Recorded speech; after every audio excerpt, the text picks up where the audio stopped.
حضور پاک صلی اللہ علیہ وسلم کی عزت ہی کو ناموس رسالت کہا جاتا ہے. ہو سکتا ہے آپ کے لیے نیا لفظ لگتا ہو، یہ کوئی نیا لفظ نہیں. حضور کی عزت کو ناموس رسالت کہا جاتا ہے. میرے آقا صلی اللہ علیہ وسلم کی عزت کی حفاظت کرنا یہی تحفظ ناموس رسالت.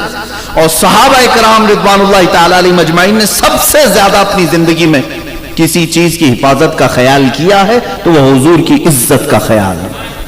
اس سے زیادہ وہ کسی چیز میں بہت زیادہ اتنے سیریس نہیں ہوتے جتنا حضور کے معاملے میں ہوتے تھے. بہت زیادہ سیریس ہو جاتے، یہاں تک کہ انہوں نے اپنی ماں باپ کو بھی نہیں دیکھا، بھائی بہنوں کو بھی نہیں دیکھا، کسی کو نہیں دیکھا جب ناموس رسالت کی بات آئی. کیوں؟ صحابہ کو معلوم تھا خیمہ افلاک کا استادہ اسی نام سے ہے، پوری کائنات کا دار و مدار اس نام سے ہے. اور اسی کو اقبال نے کہا نا، ہمیں کرنی ہے شہنشاہ بطحا کی رضا جوئی. ہم سب یہ اگر سمجھ جائے نا، وہ صحابہ کی زبان ہے جو اقبال ترجمہ کر کے کہہ رہا ہے، ہمیں کرنی ہے شہنشاہ بطحا کی رضا جوئی. وہ اپنے ہو گئے تو رحمت پروردگار اپنی. اگر حضور ہماری طرف مسکرا کر کے دیکھ لیں تو پھر رب ذوالجلال کی ساری عنایتیں ہمارے ساتھ ہیں. اسی لیے اقبال نے یہ کہا تھا کہ ہمیں کرنی ہے شہنشاہ بطحا کی رضا جوئی. وہ اپنے ہو گئے تو رحمت پروردگار اپنی. صحابہ اکرام نے اس مسئلے کو سمجھ لیا تھا کہ اپنا خیال کرنا اہم نہیں ہے. یہاں پر اپنی اولاد، اپنی بیوی بچے اور اپنے گھر بار کا خیال کرنا اہم نہیں. اگر ہم نے حضور پاک صلی اللہ علیہ وسلم کی عزت کا خیال کر لیا تو پھر ہماری تمام چیزیں تو اللہ خود ہی انتظام فرمائے گا. اس کا وعدہ ہے ان تنصر اللہ ینصرکم.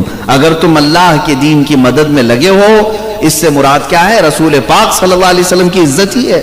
پورا دین یہی ہے جس کو اقبال یوں کہتا ہے، بمصطفیٰ برساں خیش کے دی ہما اوست. اپنے آپ کو حضور کے قدموں تک پہنچا دو، یہی دین ہے. دین کس کا نام ہے؟ حضور پاک صلی اللہ علیہ وسلم کے قدموں تک اپنے آپ کو پہنچا دو. اگر بؤن لسیدی تمام بو لہبیست.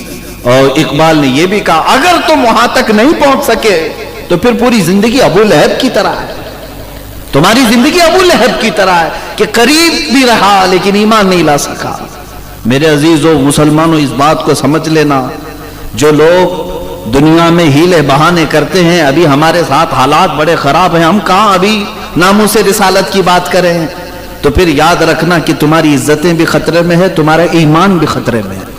تمہاری عزتیں تو جائیں گی ہی جائیں گی، لیکن ایمان بھی جانے کا ڈر ہے، اندیشہ ہے. اسی لیے میں وہ قول یاد کرتا ہوں تو یعنی رونگٹے کھڑے ہو جاتے ہیں. علامہ جلال الدین رومی رحمۃ اللہ علیہ فرماتے ہیں اگر کوئی بندہ ایسا ہے جو دن میں 1,00,000 مرتبہ درود پڑھتا ہو، پہلی بات تو اتنا کوئی ہوگا نہیں، اور اگر پڑھتا ہو کوئی تو کمال کا بندہ ہوگا جو حضور پاک صلی اللہ علیہ وسلم پر دن میں 1,00,000 مرتبہ درود پڑھتا ہو. کتنے بڑے کمال کا بندہ ہوگا، کتنی بزرگی کو پہنچا ہوگا.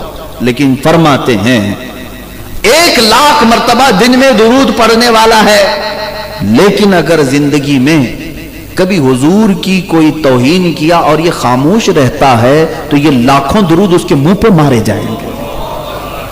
لاکھوں درود اس کے منہ پر مارے جائیں گے، کسی کام کے نہیں. محبت رسول کا مطلب صرف تسبیح گھمانا نہیں ہے، صرف حضور پاک صلی اللہ تعالی علیہ وسلم کے لیے بیٹھ کر کے سیف جگہ پر نعرے لگانا ہی نہیں ہے. یہ شہادت گہے الفت میں ہے قدم رکھنا. لوگ آسان سمجھتے ہیں مسلمان ہونا. میرے عزیزو، یہ دین ہمارے تک جو آیا ہے وہ پھولوں کی سیج پر سج کر نہیں آیا. یہ دین حضور پاک کی عزت کو بچانے کے لیے جن لوگوں نے اپنی جانیں داؤ پر لگائی، وہ مکہ کی گلیاں آج تک گواہ ہیں جہاں بلال حبشی کو کھینچا جاتا تھا، جہاں خباب اور خبیب جیسے صحابہ کو سولی پر چڑھایا گیا تھا، سیدہ سمیہ کو شرمگاہ پر نیزہ مار کر کے شہید کیا گیا تھا صرف نام مصطفیٰ کی وجہ سے. وہ کیا کام کرتے تھے؟ صرف حضور پاک کی محبت. ان لوگوں نے جانیں دے دی. آپ سب کو اگر تفصیل میں لے جاؤں تو بڑی لمبی گفتگو ہو جائے گی. تحفظ ناموس رسالت کے لیے صحابہ کا کردار کیا تھا؟ میرے عزیزو، پورا